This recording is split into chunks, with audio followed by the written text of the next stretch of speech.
Hi, this is Justin Colletti of Sonic Scoop. Thanks for joining me for this week's episode of the Sonic Scoop podcast. And today we're going to be talking about a very important topic, how your ears can lie to you and what to do about it. Why would they do that? Our ears, we trust them so much. Can we trust them? Well, a lot of the times you can trust your ears, and there are people who develop an amazing ability to hear minute differences that they can demonstrate that they can hear, and it's a big deal. But our ears will also play tricks on us in a number of ways. And today we're going to go over some of those most common tricks our ears can play on us, what to do about them, how to avoid them, how to work around them. Because we are all mortal. All of our hearing is imperfect. All of our mental processing about what we listen to is imperfect. And we're going to have to develop some workarounds no matter who we are.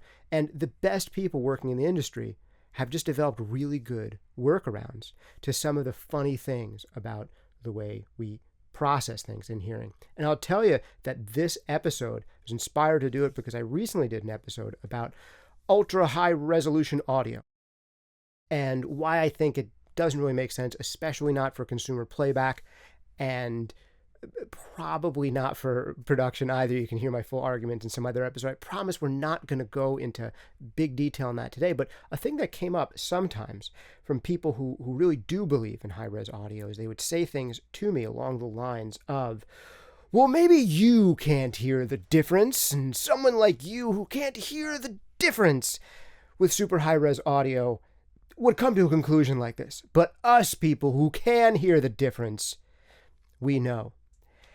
And it's funny because I was for much of my life in that latter camp, and at a certain point I realized I could hear the difference. I can hear so many little differences that I can even hear differences that don't actually exist, and that is one of the problems with our hearing that we're going to get into because our ears play tricks on us. And this is not to say that we can't hear extremely subtle differences. Like, there are differences between different converters. You can go out there and listen to different high-end A to D converters, and they can sound different from one another. And people actually can distinguish that on double-blind tests. There are even, like, the same converter, if it has certain anti-aliasing filter designs, could sound different at different sample rates. And it's not actually the sample rate that's making the difference. It's probably the filters and other parts of the design that's making that difference. But there are these really subtle differences that people actually can hear and can demonstrate they can hear in a way that's just incontrovertible and you can't argue with it. But the other thing that happens is the exact opposite of that, where we hear differences that aren't there. Because, I've said this before and I'll say it again, no matter how powerful our ears are, and we train our ears to be, no matter how powerful our ears can become, our minds are even more powerful still. And specifically, the stories we tell ourselves are even more important still. And I want to tell you a great story or two or three that relate to this that hopefully will be resonant with you, and hopefully I'll give you some practical ideas about how you can avoid some of the pitfalls that lead us to potentially making bad decisions or spend too much time making decisions that don't matter and don't help us and sometimes actually even hurt us. So I think this is going to be a good episode. Let's get into it. Before we do, the briefest of shout outs to our sponsors, who include you. How do you sponsor? By smashing the like button if you haven't already. If you're on the YouTube or Facebook version of this, checking out the video. If you're on one of the audio-only formats like Spotify or Apple Podcasts or something like that, consider giving us a rating and review. It really does help. Remember to like, subscribe, hit notifications bells, all that good stuff. Our other big sponsors, again, Sound Toys. They've been sponsoring this podcast since the beginning. Go get the Sound Toys bundle if you don't have it already. Sound Toys 5 is absolutely amazing. You can try out anything they make for free for 30 days over at soundtoys.com. Last two quick mentions. Are you still with me? Here we go. Focusrite. Talking into a lovely Claret interface right now. They make awesome bang for the buck stuff. They also have this really cool stuff for users called the Plugin Collective, where they're giving out new plugins like every other month. So definitely check that out. And they actually come with a lot of software as well, but just great bang for the buck interfaces from their low-end Scarlett series all the way up to the high-end RedNet. And last, certainly not least, new sponsor on this month is Arturia. I've been using Arturia soft synths since, my goodness, like the early 2000s, I think. They were making some of the first analog soft synths that sounded like analog and good. And now they've just come out with the latest iteration of their Pigment synthesizer, which is absolutely incredible. It's an additive synthesizer for those of you who want to make really crazy far out sounds and not just have one of their great analog emulations. You got to check out Pigments. It's one of these really forward-looking, extremely flexible synths. Okay, now that we're done with all the sponsor stuff, let's get into some of these stories. Why your ears can lie to you, how your ears can lie to you, and what to do about it. So I want to tell you a story about this thing about hearing differences that aren't there. First, I'll tell you the most relatable and most obvious story, which is, I've had this experience, you all have, of whether it's on a physical desk or inside your DAW, tweaking an EQ. You're boosting it by a dB. And you figure that's not enough. Like you feel like you're making a difference. You want to get a little brighter. It's getting a little bit brighter, but it's not quite enough. You can push it a little further. So you boost it by a dB and a half, and you say, that's better, but still I'm looking for a little bit more edge. Let's move the frequency from, 4K to 8K, and let's goose it up by 2 dB. Okay, I think that's more than what I want, but this is really subtle. Let me just jack it up. And now you boost it by 6 dB and you say, oh my goodness, I'm on an EQ on a totally different instrument. I'm not doing anything to the sound. I'm not changing it at all. I'm listening to the sound in solo and I'm EQing some other sound. But I was convinced and I heard and I knew there was a difference in the beginning when I was tweaking that EQ. And it took a little while for it to dawn on you and me that something was off. This happens to all of us. Because no matter how powerful we train our ears to be, our minds and the stories we tell ourselves are always more powerful still. That is not to say that people cannot hear half dB changes in EQ and dB changes in EQ at the right level and in the right context and the right frequency. People can demonstrate that they can hear half dB changes in EQ.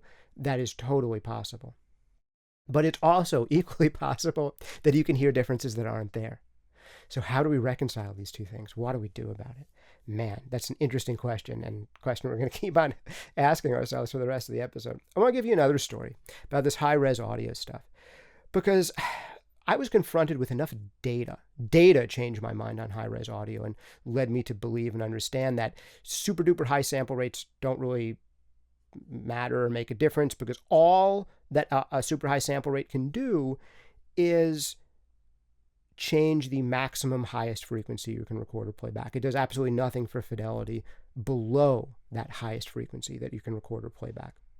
So if you were to take a 1K sine wave and record it at, 48K or 96K, doesn't make any difference about how 1K is going to sound. What will be different is that with your 88K sample rate or 96K sample rate, you could record or play back 40K, which no one's ever going to hear, which you can't do with the lower sample rate.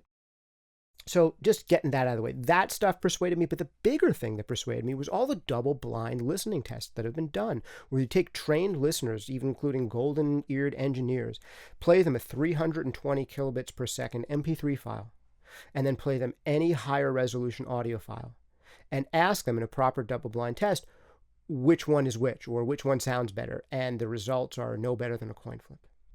So I was persuaded by that kind of data that there might be something here to high-res audio being super overrated. But this isn't an episode about high-res audio, so I'm not going to talk about it much more. But I do want to give you an example, because I did a test on my old blog, Trust Me, I'm a Scientist, the facetiously titled Trust Me, I'm a Scientist. Most of those stories have now been ported over to sonicscoop.com, where you can find a lot of my writing and videos and all that stuff. And we did this thing when Neil Young was a while back getting behind this thing called the Pono player, a ultimately failed high-res audio player that people didn't want, because it turns out that high-res audio files are something like the super high-res ones, like 20 times bigger and require, for no perceptible benefit, and require, 20 times the storage capacity and, 20 times the battery life and all this other stuff. So for many reasons, it didn't take off. But when he was promoting this thing, we did this article with our readers. Tens of thousands of people read this and took an online audio poll we did, where I said, here's a high-res audio file, and here's a 256 kilobits per second MP3 file. You guys download them I've changed them both into WAV files, so you can't tell which is which unless you cheat, and people could have cheated.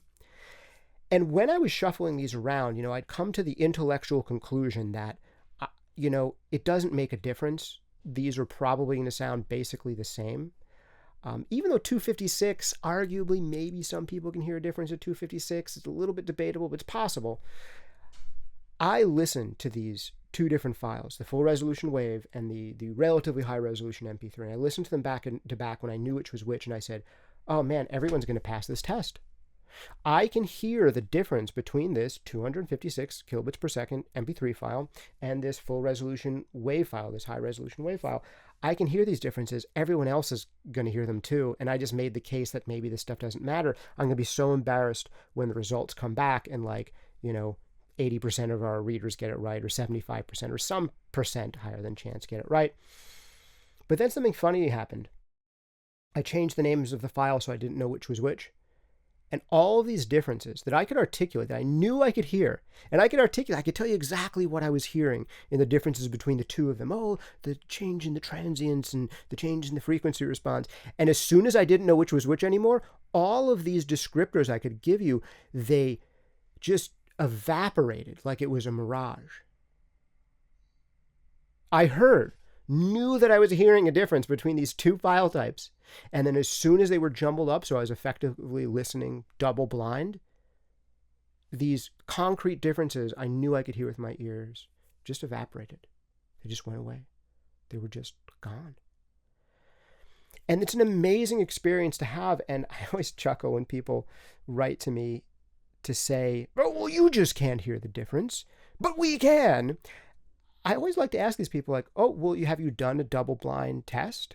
What did you use to do the double-blind test? Did you use an ABX tester? Or how did you do the double-blind test that allowed you to discern whether you could actually hear that difference? And they're like, well, I didn't do one of those, but I know I can hear the difference. And I say, I know. I was there.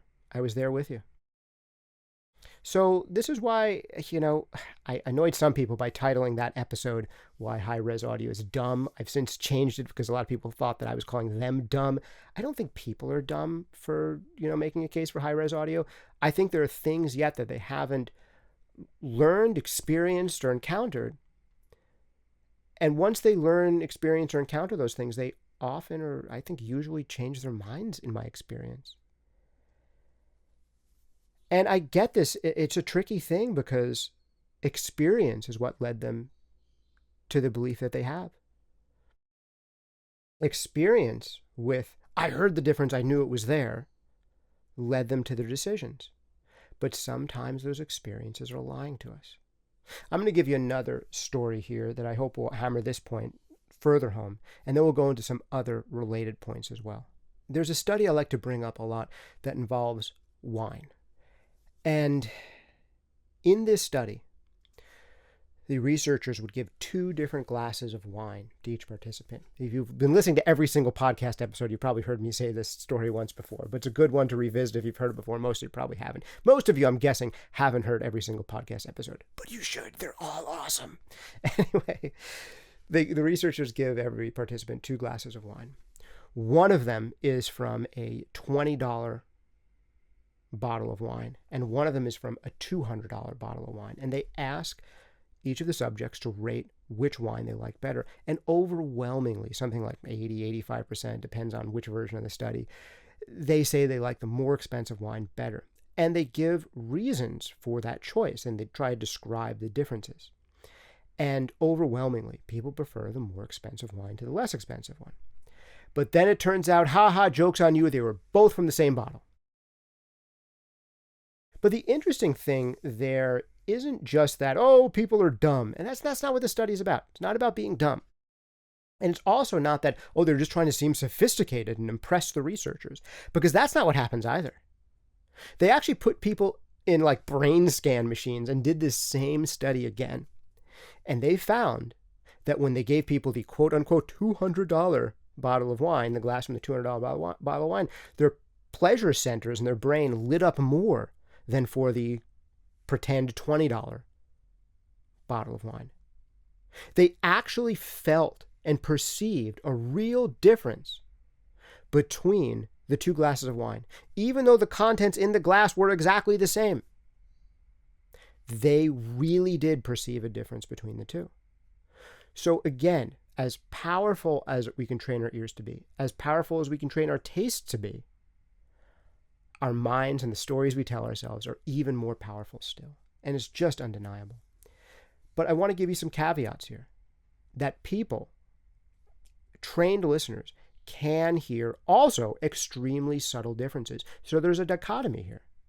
I remember doing a double-blind taste test on apples. I talked about this in one other podcast episode. For you super fans, don't blame me. I'll make it super brief. Where a chef friend of mine, she cut up all of these different varieties of apples, regular supermarket ones, heirloom, varieties, and all sorts of different apples. And she peeled the skin off of them so we couldn't see the difference. In a way that's not a perfectly scientific test. What if some of the taste is in the skin? But anyway, she peeled the skin off of all of them, so we couldn't see the difference between them. We didn't even know which were green and which were red. And she'd write the name on each of them on the bottom of the plate, and then the plate would be turned over so no one could see the name of them. So then they were mixed up, so it was a double-blind taste test. And we had to evaluate and say which ones were our favorites. And I went there saying, well, I already know what my favorite apples are. My two favorite types of apples for red apples are Baldwin apples. It's an heirloom variety. It was replaced by the horrible, atrocious monstrosity of an apple known as the Red Delicious, which should not exist. Baldwin apple used to be like the jam back in the Dizzy before, I think it was like the 1930s, that like a whole really bad winter like wiped out all the Baldwin apples and they got replaced by Red Delicious, and it's like a travesty that still hurts me inside, even though I wasn't alive to experience it. And then I said my favorite for the green apples is Golden Russet. And she said, oh, we'll see about that. I said, no, I can taste them. I can distinguish they're my favorite apples. I've tasted a lot of apples before. Those two are my favorite types. Okay, sure, you cocky bastard. Okay. And we did the taste testing. And I rated my favorite apple in the reds and my favorite apple in the greens. We actually did separate them, even though they were peeled. We separated them into two tastings, one red and one green. My favorite from the reds was Baldwin. And my favorite from the greens turned out to be Golden Russet.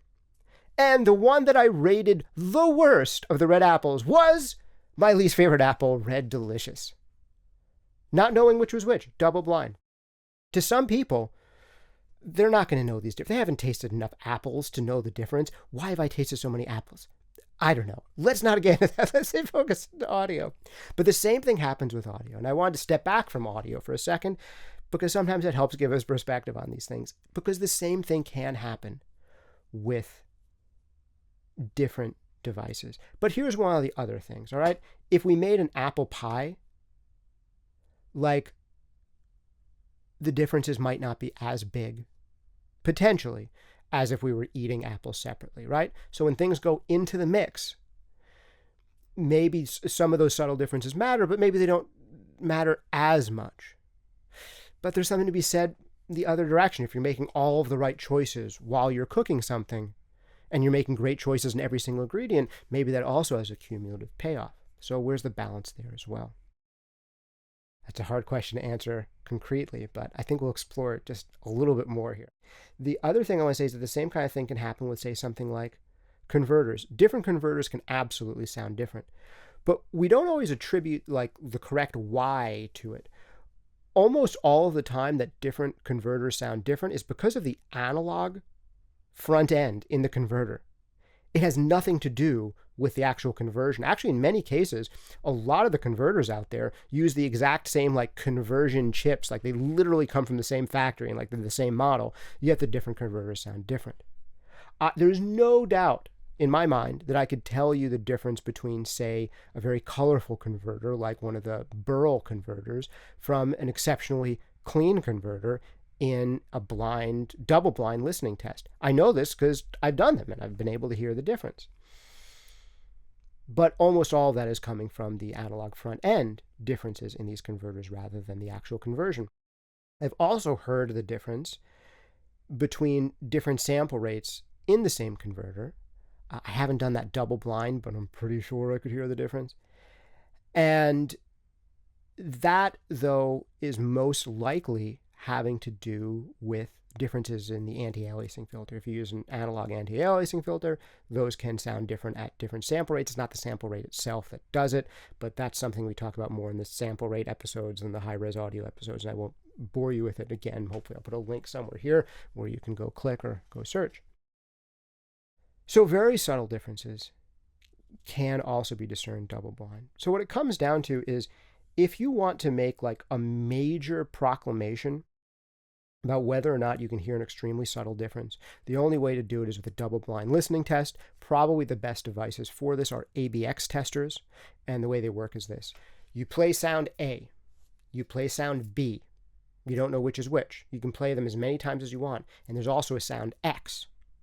Is X A or is X B? Is X, the sound X, the same as sound A, or sound X the same as sound B? Obviously, you could imagine circumstances where you can absolutely hear this difference. Like imagine you play sound A, it's a dry vocal. Sound B is a vocal with like a bejesus worth of reverb on it. Like just a ton of reverb on this B vocal. Then we play X, and sound X appears to have a ton of reverb on it. It's probably B, right? So you can get how this would work. There are other ways to design proper double-blind tests, but these are one of the most useful ones, and they can at least tell whether you can consciously distinguish a difference. There are arguments to be made for, well, what about unconscious differences? What about differences you don't even know you're perceiving? And we can get into a whole episode about that sometime when we revisit these resolution debates, which I don't want to do all the time. For some reason, those episodes are popular, but I get way too many comments from them, and there's just too many people want to debate the same points that I've already answered in the video, and the very few points that haven't been answered, I should do in some other video. But I hope you get the idea that that is a way to actually discern these little differences. And you got to take your mind and the stories you're telling yourselves out of the equation if you want to be precise. But that's not what you should always do. There are a lot of occasions in which it's going to hurt you to do double-blind listening. And I actually have respect and admiration for some of these people, amazing people. Joe Ciccarelli, who's a fantastic producer engineer, wrote me saying, I like working in high-res audio and I'm not going to stop. And tons of respect to him, because the guy's an artist as a mixer. Like, he makes amazing choices. Now, some of the choices that he makes in a mix might not matter that much. And some of the choices he makes might matter a ton. And I have a feeling he's such a great talent. Whatever sample rate or bit depth he was working at, even if they did make a difference, and I'm not persuaded that they do within certain parameters that we go into more detail in other episodes, even if he made like totally different choices about what converter he liked best and made a record with his least favorite converter, like, it would still sound great. It would just make it sound great, So this is one of the things like when you're actually mixing, when you're in there in the weeds, actually working on this stuff, you sometimes just need to make choices, like whether or not they're perfectly scientific or not.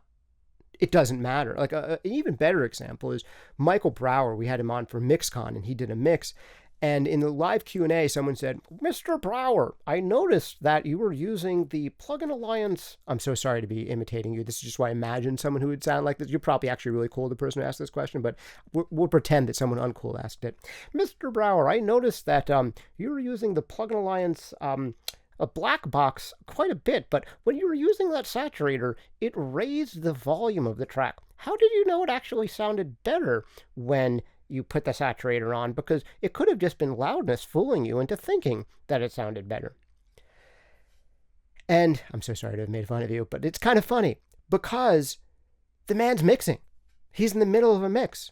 Like, maybe there's a chance that if he just raised the volume, that maybe that would have helped, and maybe that would have been enough on that particular track, and he didn't need the saturator on it.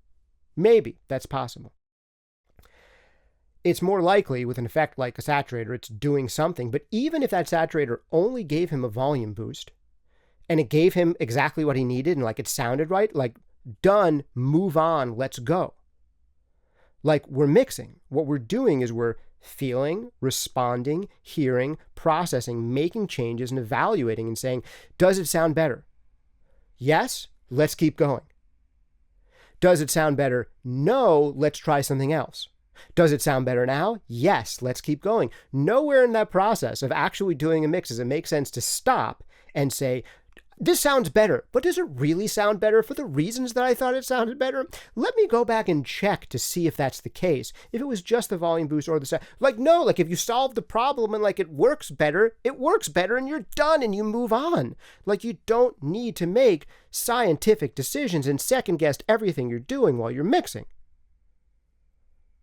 Now, that said, there is a place for doing some of this kind of level matched listening. It would be useful and instructive, perhaps, to listen to a new processor when you get it and kind of use it on everything and do some tests where you're level matching it so you can distinguish the differences that's really making separate from the volume changes.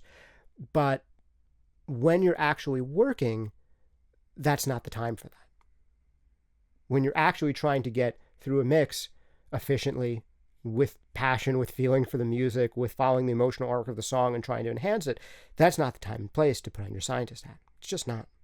Now, there are a couple of other ways your ears can lie to you, and they're relatively more minor compared to this major one that we've spent so much of this episode on.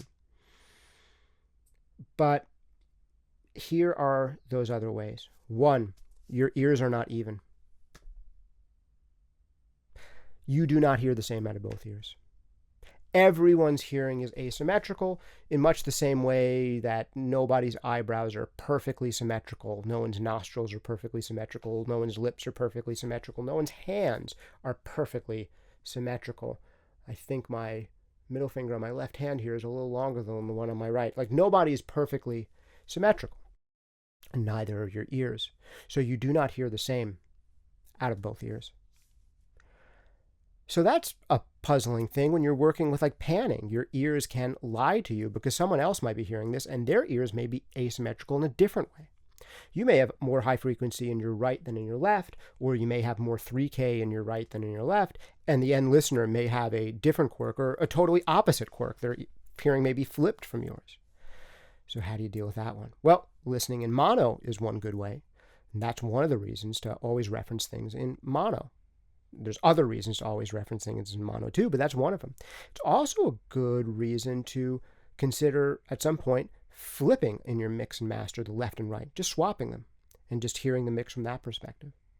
And this is especially essential when you're trying to do one of the things I like to do, which is contrasting sounds in the left and right and kind of getting extra width and really enveloping people to make sure they're not too quirkily off.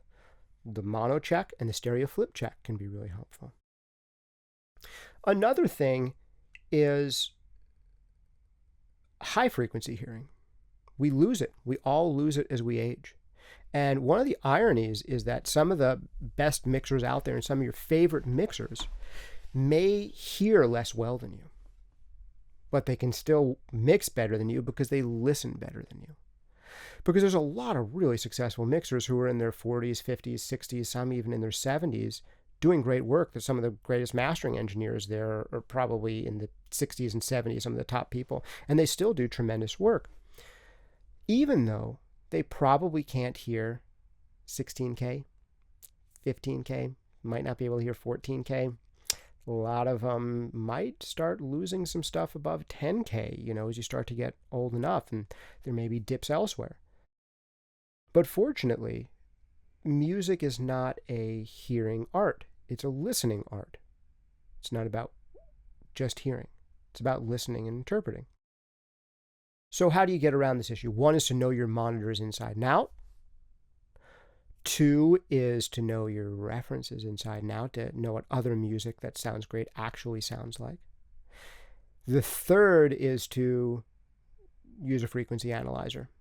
So you can just double check in the extreme highs that things aren't pushed much more than they should be visually. I actually experienced this one time. I was doing an attended mastering session. This is so embarrassing. I shouldn't admit it. It's one of these things that will kill your credibility. Most people who work in music and audio and sound aren't going to be this honest with you because there's so much to lose by being this honest. I just told you, my left and right ears aren't the same. But I'm able to say that confidently because I know yours aren't either. I said, I don't think I can hear the difference between 320 kilobit per second MP3s and any other high resolution. But again, I can say that with confidence because apparently no one else can, according to like every actually properly controlled double-blind study with trained listeners. But here's one where, I don't really have a way out so much. It was just a failure on my part. I mastered a record for a younger guy and me and the mix engineer. And the mix engineer was probably 27, 28 at the time. And I'm probably at that time 35 or something, 36. It might be in 34. I don't know, somewhere. I was in my mid-30s and the mix engineer was in his late 20s. And we were listening back to the master I had just done. And everyone said, man, it sounds really good. It sounds so much better. It sounds really good. I mean, this is now getting up there with like some of our favorite records. Like we're listening to it next to some of our favorite records and like it just belongs right there on the shelf. It's really gone a long way from the mix in a good way. And, the artist who was probably 19 maybe he's 20. He's really nodding his head. He's like, yeah, I really dig it. But what's that clicking? And me and the mixer kind of looked at each other and we're like, what clicking? He's like, that right there. Don't you hear it? That high frequency thing? And we're both like, no. And I brought up a frequency analyzer and lo and behold, it was like 19.5K. There was like a click, intermittent, occasional click. And I think it was like a clocking issue or something. And kind of shut everything down, powered things back up, looked in the frequency analyzer again. And we were like, glad we caught that because like neither of us old fogies who are in like our mid to late 20s and 30s could hear this sound that this kid could. 19 or 20-year-old relative to us anyway, kid. Good thing we caught that. Well, that was one of the things that inspired me to always look at a frequency analyzer on every single master that I do ever. To look for those kinds of things. Because I actually can hear pretty well for a guy who's almost 40, not quite 40. I'm starting to get a little silver here on the sides. I'm not sure if I should color it. Should I pull a Warren Hewitt and start coloring my sideburns when they turn gray? I don't know. You guys tell me. I hope that was buried enough in this podcast episode not to offend anybody. But I really will consider if you guys tell me when these go gray, just like here, whether I should dye it. This is another one of these funny things that people don't talk about. Anyway, we just have such youth obsession in our art, right? Anyway, from then on, I always ended up checking because I can hear up to 17.5K, I know for sure. And I think out of one of my ears, I can hear maybe 18K if it's loud enough. And I'm almost 40. And that's really good for someone who's almost 40. But it's not perfect. And there's a lot of people who have spent a lot more time playing on stage and in bands than I have. Like I did spend a lot of my teens and 20s playing super loud music, but I did not spend a lot of my 30s playing super loud music and, blowing my ears out without earplugs at rock shows. So I can hear relatively high, but there's a lot of people in our field who can't, especially the musicians, because you're standing this far away from cymbals like night after night or whatever, and it just goes, and next thing you know, you can't hear 13K, and that's not uncommon, and that's probably going to happen to you eventually, even if you take care of your ears when you get up there into your 60s and 70s. So the frequency analyzer thing can help, and this is another great reason to have interns and assistants who are younger than you. Well, I hope this has been a joyful episode of the Sonic Scoop podcast for you. A little bit ranty. It took us a little while to get through that first big important thing into all this other stuff, but I think there's going to be like maybe one edit in this entire episode, and those are always my favorites. Whether or not they're the most popular, I have no idea. You guys tell me. Did you like this one? Do you like ranty, long-winded Justin, or should we do more of the tight little nuggets? It's a podcast. It's supposed to keep you not only informed, but entertained as well over reasonably long periods of time while you commute to work or do the dishes or mow your lawn or something like that. Or I don't know how people use these podcasts. What do you do when you're listening to this podcast? You tell me in the comments down below. Speaking of comments, tell me in the comments down below, have you ever experienced this kind of thing yourself in your own life? Are there ways in which your hearing is flawed that now you feel comfortable to admit, because I've admitted it? And are there any stories that you guys can share down there? I'd love to hear your ideas, thoughts, and anecdotes on this one. Thanks for hanging out with me for this episode. If you've enjoyed hearing me talk for this long, or at least could stand it and figure that I have a thing or two that are worth knowing, then I'd highly encourage you to check out my full-length courses, either Mixing Breakthroughs or Mastering Demystified. They are absolutely wonderful, money-back guarantee, and they will absolutely help you get better at mixing and at mastering. They are not designed to just entertain, but to actually make you better with exercises that will improve the quality of your work, which I don't think exist in all courses. So it's actually about making you better, not just about me mousing around on a screen, which is huge. You're going to get better. MixingBreakthroughs.com, MasteringDemystified.com. You can also get some free stuff from me if you're not ready to make the leap. They would include such things as my free workshop, The 5 Habits of Every Great Mixer, which you can get at sonicscoop.com/mixhabits. That's sonicscoop.com/mixhabits. There are certain things that great mixers do in every single mix, and it's like true across the board, across the how many scores upon dozens of great mixers, mastering engineers, all that have I interviewed, and these are the common threads. Check that out at sonicscoop.com/mixhabits. You can also check out sonicscoop.com/mastering101 for a free primer on mastering. That's sonicscoop.com/mastering101. And also, big shout out and thanks to you for watching, like and subscribe, and to our sponsors for sponsoring, including Sound Toys, making some of my favorite mixing effects in the known universe. Check out anything they make for free over at soundtoys.com for 30 days. Also, Arturia, making some of the best sounding analog soft synths in the universe, and the really new Pigments 3 that just came out. It's the third update to their Pigments additive synthesizer, which is just capable of pretty incredible sounds. Also, big thanks to Focusrite and the Focusrite Plugin Collective, where they are often giving away new plugins and just making some of the best bang for the buck interfaces on the planet Earth. This has been Justin Colletti of Sonic Scoop. Thanks for hanging out with me for this episode of the Sonic Scoop podcast. See you next time.